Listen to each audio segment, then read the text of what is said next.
Ce mercredi 14 septembre, retour au tribunal pour R. Kelly.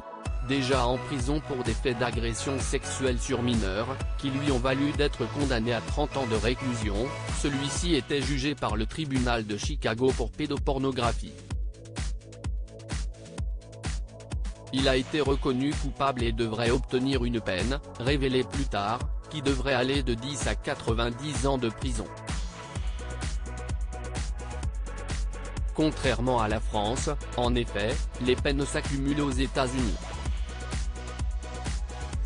Ce qui signifie que le chanteur, âgé de 54 ans, ne devrait vraisemblablement jamais sortir de derrière les barreaux.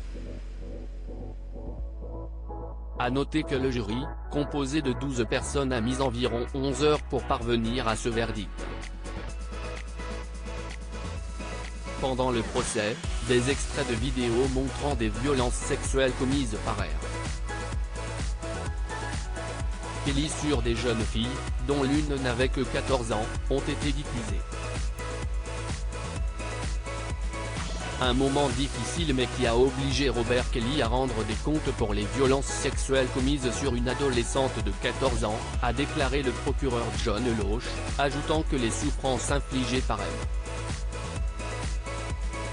Kelly et ses victimes sont immenses. Il a ensuite salué la force, la détermination et le courage de celles qui ont témoigné lors du procès. Les condamnations et les procès enchaînent en tout cas pour R. Kelly, qui avait déjà été reconnu coupable en septembre 2021 à New York d'avoir piloté pendant 3 décennies un système d'exploitation sexuelle de jeunes, dont des adolescentes.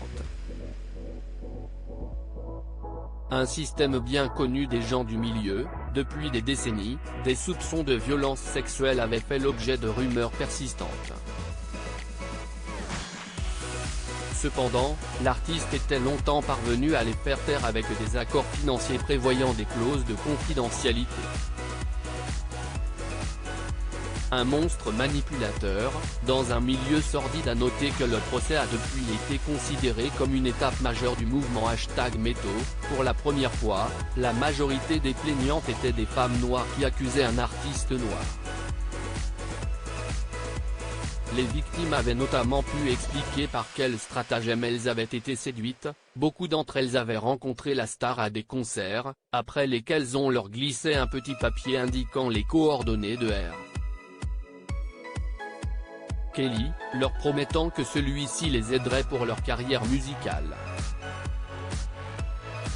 Au lieu de cela, elles se faisaient endoctriner dans le milieu sordide de R. Kelly, était forcé à des rapports sexuels et maintenu dans ce système par des mesures coercitives, selon l'accusation.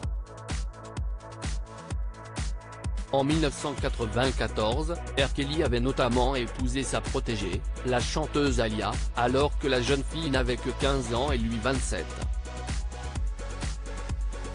Remarié ensuite et père de 3 enfants, il avait été qualifié de monstre manipulateur et toxique par sa fille aînée.